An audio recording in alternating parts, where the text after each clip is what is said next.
Huge new fallout this week as United Nations Ambassador Susan Rice asked President Obama to withdraw her name from consideration to become the next Secretary of State.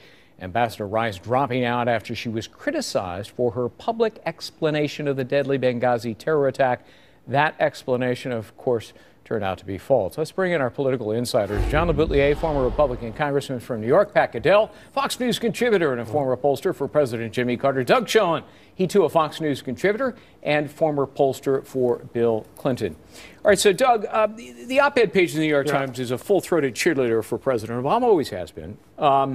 So I fell out of my chair and broke my elbow this weekend, or this last week, when I opened the op-ed page and read this op-ed that rips into Susan Rice for being BFF with brutal African dictators. Was that the beginning of the end? I think it was the beginning of the end and the end. There was a news story that same day which made the same point, and I think my sense, and I think our colleague's sense, was that was the end. The president understood that he couldn't go forward with Susan Rice after that. It was only a matter of time. Patty just didn't want to expend the political capital. When the New York Times wrote a piece, their story was devastating. Should have been page one, because it turns out, you know, today in the New York Times, story in the review section, worst war in the world is in Congo. She has been supporting the president, who's a former client of hers for her business. This woman should have been driven out of office, or in fact, she shouldn't be at the UN. She puts her former business interests. People are dying by the hundreds of thousands in Congo.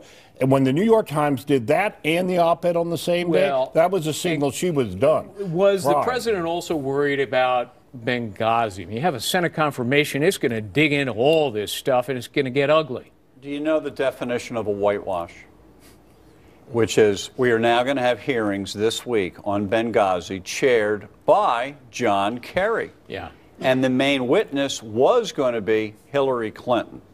And since this was announced, we now know John Kerry is going to be the next Secretary of State. You mean the guy who called Bashar al-Assad a reformer just before Assad became the, butcher of Damascus? Exactly. And we also know that Mrs. Clinton has got a stomach bug. I'm sure she does. And she fell and she has a concussion. And she's not going to testify. So they're going to run through this hearing, and that'll be the end of it. And we'll never get to the bottom. Kerry will be confirmed pretty easily? Yeah, because he may well have made the wrong call about Bashar al-Assad, but he made the right call to John McCain in 2004 to ask him to be his running mate. And given John McCain's role in Susan Rice's demise, I think John Kerry will sail through. And Chuck Hagel is Secretary of Defense, the guy who opposed sanctions on Iran. He objected to naming Hezbollah a terrorist group. And he is considered, as you know, in Israel to be very anti-Israel. He is a known he's against all interventions, apparently. You're calling him a pacifist? He is a Republican now. He's a moderate. The president will have a Republican Secretary of State. Gives him political cover, of defense. A political Secretary of State will give him cover as he continues a foreign policy that I think many Americans object to. All right, well, the cover is also on cutting the Pentagon spending. Sure. Yes, they want a be the guy to lead the charge. To lead the charge as you hatch it out, as you wipe out the defense. You need a chainsaw, not just a hatchet. Chainsaw. All right. The fiscal cliff, let's talk about that. Boehner and Obama met again on Thursday. They spoke again on Friday. We don't know what happened yesterday. Boehner is offering to raise tax rates on income above $1 million. Obama's holding firm at $250,000. That's the threshold. This is what we've been talking about, Greg. This is the beginning of the Republican cave. Whether they'll cave enough to get a deal before December 31st, we don't know. But this is effectively unilateral surrender. Obama wants more tax increases than spending cuts. Americans, however, are just the opposite. Let's put it up on the screen. This is the Fox News poll. Which do you think are the best ways to deal with the country's budget problems? 57% say cut the budget, for goodness sakes. Cut your spending. 20% say tax increases. It'll never happen. If all we get are huge tax increases and minimal spending cuts, they'll never pass this deal. This is because the Republican Party, and Boehner is just a perfect example. He is negotiating a slow motion surrender in private. Instead of having coming out, I said several weeks ago, come out, challenge, use Chuck Schumer. Chuck Schumer's the one that said $1 million.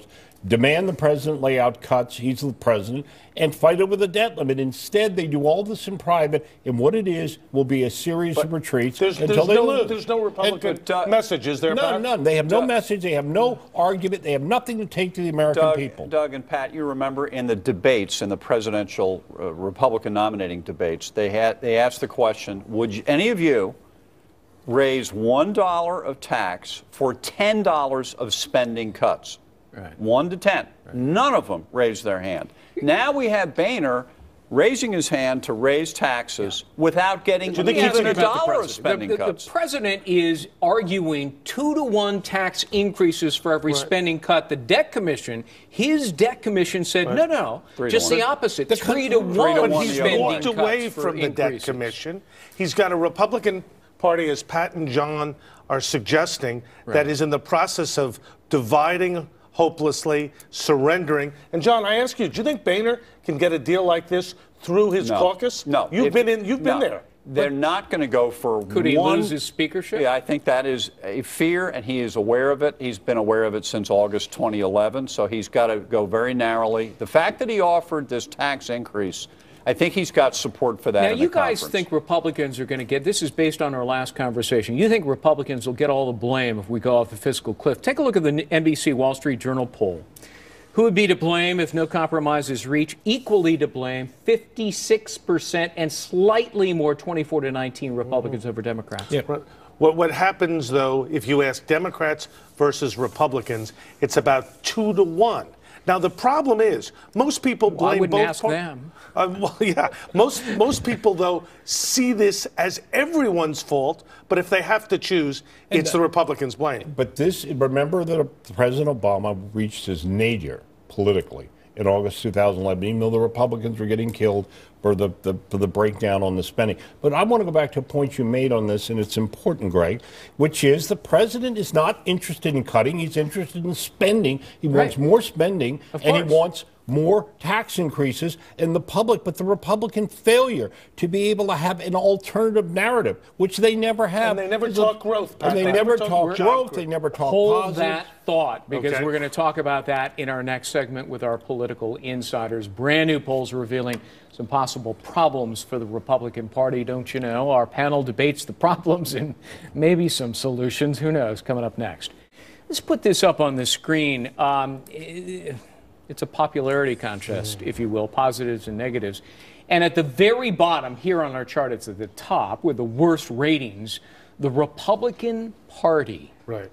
The brand has been hurt during the election, and it's been hurt badly, Greg. And the reason for that is there is not a positive message that people associate with the Republicans. Not jobs and economic growth, not cutting spending, not reforming entitlements.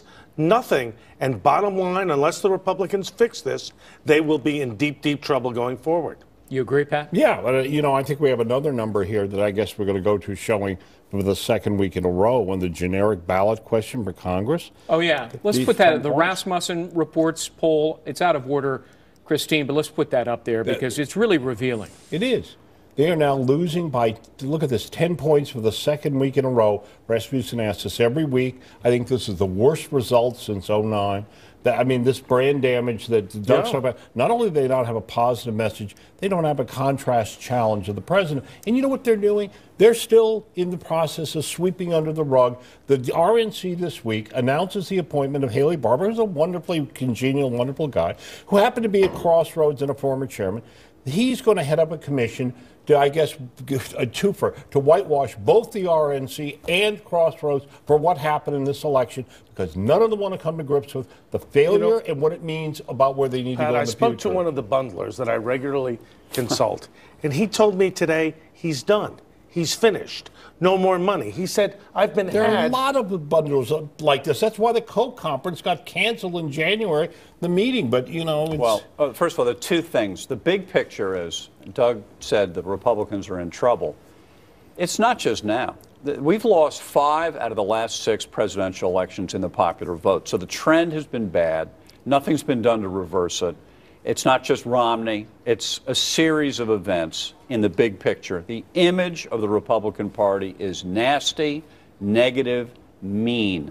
not like it was under Reagan, where it was nice. Yes, it was strong. Who bears responsibility for that?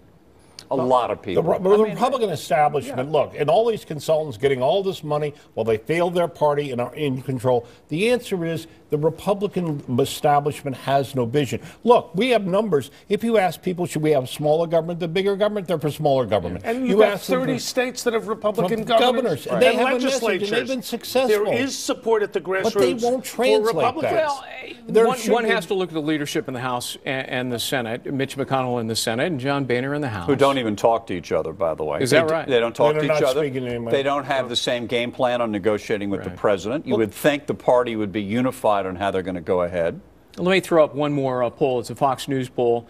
65% say government is downright broken. 26% just okay. You know, people want change, and they want fundamental change. And what the Republicans are not doing, Greg, is offering a vision for the future that is fiscally prudent, that offers a way out of the mess. That this is what that shows you to follow up on Doug's saying. Look, you don't need two parties defending the broken Washington. You need a party that is the anti-party of that, and the Republicans should naturally be that, but they're not, because the Republican establishment is an establishment Washington party, and I must say it's kind of the Bushies, if you will. Are we in the 1850s? Listen to the Whigs. I said this. The I wrote end of a major party and the birth ultimately of the new party that can ultimately There is a supermajority in this country against the political class and for the kind of change Doug is talking about and for reform, and that is a moderate centrist party, or moderate center-right, and somebody's going to speak for that. And if the Republicans choose not to, what these numbers are pointing to, they could be gone like the Whigs. Let me come back to the fiscal cliff, because it really is the topic of the day, and it will be until January 1st unless something's done. And or thereafter. longer. 60% of Republicans say they want to compromise. 61% say we do want you to raise taxes if you must on the wealthy. Right. Now, if John Boehner does that, and he's offering that, what then? If he gets significant spending cuts as part of the deal, he will survive as Speaker. The Republicans will survive. They will have something to campaign on. That's the trade. But, John, they haven't articulated the need to cut spending, reform entitlements as part of a pro-growth strategy in a way that they need to do to address the points Pat was making. They are being killed on messaging because they have It's a shame we're message. out of time, because I wanted to ask you about the PPP poll. Santa Claus is a Democrat, Republican. Can we put it up real fast? 44% say is a Democrat, 28% say Republican. You know what that tells us? That they see the Republicans are Scrooge. That's right. And Democrats, Santa's a Democrat. They think Santa's a nice guy. It's also Santa's a nice guy. I thought it was because Santa redistributes well. Well, all right. A lot of truth to that, Greg. That too. It's and we'll leave it on that. John LeBoutillier, Pat Caddell, Doug Schoen, good to see you. Great. You can get more from our political insiders every Monday at 10:30 a.m. Eastern, live.foxnews.com. And they will be back here, of course, next Sunday. You can also follow them on Twitter at FN Insiders. Heather?